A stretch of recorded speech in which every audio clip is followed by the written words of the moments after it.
Hi friends, എല്ലാവർക്കും നമ്മുടെ പുതിയൊരു വീഡിയോയിലോട്ട് സ്വാഗതം. ഇന്നത്തെ നമ്മുടെ റെസിപ്പി നല്ല ടേസ്റ്റി ആയിട്ടുള്ള സിമ്പിളായിട്ടുള്ള തക്കാളി കറിയാണ് കേട്ടോ. അതിനായിട്ട് നമ്മളൊരു ചട്ടി അടുപ്പത്ത് വെച്ച് കൊടുത്തിട്ടുണ്ട്. അതിലേക്ക് വെളിച്ചെണ്ണയാണ് ചേർത്ത് കൊടുത്തിട്ടുള്ളത്. വെളിച്ചെണ്ണ നല്ലപോലെ ചൂടായി വന്നിട്ടുണ്ട്. അതിലേക്ക് നമ്മൾ 1 ടീസ്പൂൺ കടുകാണ് ഇട്ട് കൊടുത്തിട്ടുള്ളത്. കടുകൊക്കെ പൊട്ടി വന്നതിന് ശേഷം നമുക്കിതിലേക്ക് 2 അല്ലി കറിവേപ്പില ചേർത്ത് കൊടുക്കാം. കറിവേപ്പില ചേർത്ത് കൊടുത്തിട്ടുണ്ട്. ഇനി നമുക്കിതിലേക്ക് നീളത്തിൽ അരിഞ്ഞിട്ടുള്ള ഇഞ്ചിയാണ് ഇട്ട് കൊടുത്തിട്ടുള്ളത്. ഇനി നമ്മൾ ചേർത്ത് കൊടുക്കാൻ പോകുന്നത് 4 അല്ലി വെളുത്തുള്ളി ചതച്ചതാണ്. അപ്പോൾ ഇഞ്ചിയും വെളുത്തുള്ളിയും പേസ്റ്റ് ഒരിക്കലും ചേർത്ത് കൊടുക്കരുത് കേട്ടോ. ഒന്നുകിൽ നീളത്തിൽ കട്ട് ചെയ്തിട്ട് അല്ലെങ്കിൽ ചെറുതായിട്ട് അരിഞ്ഞതായാലും അതിൽ ചതച്ചിട്ടിട്ട് കൊടുത്താലും മതി. പേസ്റ്റ് ചേർത്ത് കൊടുക്കരുത്. അതിനുശേഷം നമ്മൾ ഇതിൻ്റെ നിറങ്ങളൊക്കെ ഒന്ന് മാറി വരട്ടെ, പച്ചമണമൊക്കെ ഒന്ന് മാറി വരട്ടെ. ചുവന്ന കളറാവുന്ന സമയത്ത് നമുക്കിതിലേക്ക് ചെറിയ ഉള്ളി ചേർത്ത് കൊടുക്കാം. ഞാനിവിടെ 1/2 കപ്പ് ചെറിയ ഉള്ളിയാണ് ചേർത്ത് കൊടുത്തിട്ടുള്ളത്. ചെറിയ ഉള്ളി ചേർത്ത് കൊടുക്കുമ്പോൾ നമ്മുടെ തക്കാളിക്കറിക്ക് നല്ല ടേസ്റ്റാണ് കേട്ടോ. അപ്പോൾ ഉള്ളി നല്ലൊരു ഗോൾഡൻ കളറാവുന്ന വരെ നമുക്ക് വേവിക്കണം. ഇനി ഇതിലേക്ക് നമ്മൾ 1 സവാള കട്ട് ചെയ്തതും കൂടെ ചേർത്ത് കൊടുക്കുന്നുണ്ട് കേട്ടോ. ഒരു ചെറിയ സവാള ഇതുപോലെ ചെറുതായിട്ട് അരിഞ്ഞതാണ്, അതും കൂടെ ഇതിലേക്ക് ഇട്ട് കൊടുക്കുന്നുണ്ട്. എന്നിട്ട് നമുക്ക് ഇതൊക്കെ കൂടെ ഒന്ന് നല്ലപോലെ മിക്സ് ചെയ്തതിന് ശേഷം ഉള്ളിയും ചെറിയ ഉള്ളിയും വലിയ ഉള്ളിയും ഒക്കെ നല്ലപോലെ ഒന്ന് സോഫ്റ്റായി കിട്ടുന്നത് വരെ ഒന്ന് വേവിച്ചെടുക്കണം.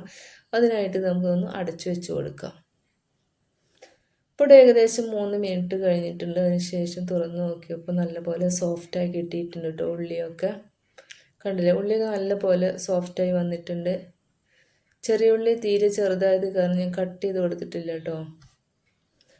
ഇനി നമുക്കിതിലേക്ക് ആവശ്യത്തിലുള്ള മസാലകളൊക്കെ ചേർത്ത് കൊടുക്കാം. എരിവിന് ആവശ്യമായിട്ടുള്ള മുളക് പൊടി 2 ടേബിൾ സ്പൂണാണ് ചേർത്ത് കൊടുത്തിട്ടുള്ളത്. ഇനി നമുക്ക് അടുത്തതായിട്ട് ചേർത്ത് കൊടുക്കുന്നത് മഞ്ഞൾപ്പൊടിയാണ്.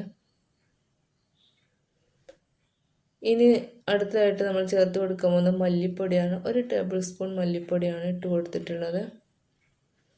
ഇനി ഇത് നല്ലപോലെ ഒന്ന് മിക്സ് ചെയ്ത് കൊടുക്കാം. മല്ലിപ്പൊടിയുടെയും അതുപോലെ തന്നെ മഞ്ഞളും മുളക് പൊടിയുടെയൊക്കെ പച്ചമണമൊക്കെ ഒന്ന് മാറി വരട്ടെ. അതിനുശേഷം നമ്മൾ ഇതിലേക്ക് കട്ട് ചെയ്ത് വെച്ചിട്ടുള്ള 3 തക്കാളിയാണ് കേട്ടോ. അത്യാവശ്യം വലിപ്പമുള്ള 3 തക്കാളിയാണ് അത് ഇതിലേക്ക് ഇട്ട് കൊടുത്തിട്ടുണ്ട്. ഇനി ഇത് നല്ലപോലെ ഒന്ന് മിക്സ് ചെയ്ത് കൊടുത്തതിന് ശേഷം നമുക്ക് ഇതൊന്ന് ചെറിയ തീയിലിട്ടിട്ട് ഒന്ന് അടച്ച് വെച്ചിട്ട് വേവിച്ചെടുക്കാം. തീ കുറച്ച് കൊടുക്കാൻ മറക്കരുത്. ഇപ്പോൾ ഇവിടെ ഏകദേശം ഒരു 4 മിനിറ്റ് കഴിഞ്ഞിട്ടുണ്ട്. കണ്ടില്ലേ, നമ്മുടെ തക്കാളിയിൽ നിന്ന് വെള്ളമൊക്കെ ഇറങ്ങി വന്നിട്ടുണ്ട്. തക്കാളിയും അതുപോലെ തന്നെ ഉള്ളിയൊക്കെ നല്ലപോലെ വെന്ത് സെറ്റായി കിട്ടിയിട്ടുണ്ട് കേട്ടോ. ഇനി ഇതാ തവി ഉപയോഗിച്ചിട്ട് ഇതുപോലെ ഒന്ന് ഉടച്ചെടുക്കണം തക്കാളിയുടെ പീസുകളൊക്കെ ഒന്ന്. അതിനുശേഷം നമ്മളിതിലേക്ക് ഉപ്പിട്ട് കൊടുക്കുന്നുണ്ട്. ഉപ്പ് നോക്കിയതിന് ശേഷം വേണമെങ്കിൽ വീണ്ടും ചേർത്ത് കൊടുക്കാം കേട്ടോ.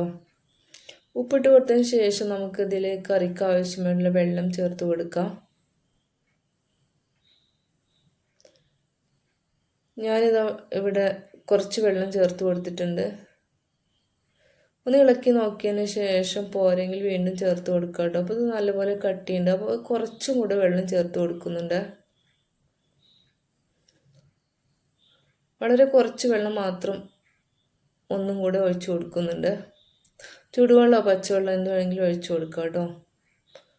ഇത്ര മാത്രം ചേർത്ത് കൊടുത്തിട്ടുള്ളൂ.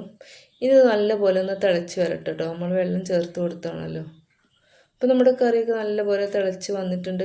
കറി ഇവിടെ നല്ലപോലെ റെഡിയായി കിട്ടിയിട്ടുണ്ട്. അപ്പോൾ ഇതാണ് നമ്മുടെ ടേസ്റ്റിയുള്ള തക്കാളിക്കറി.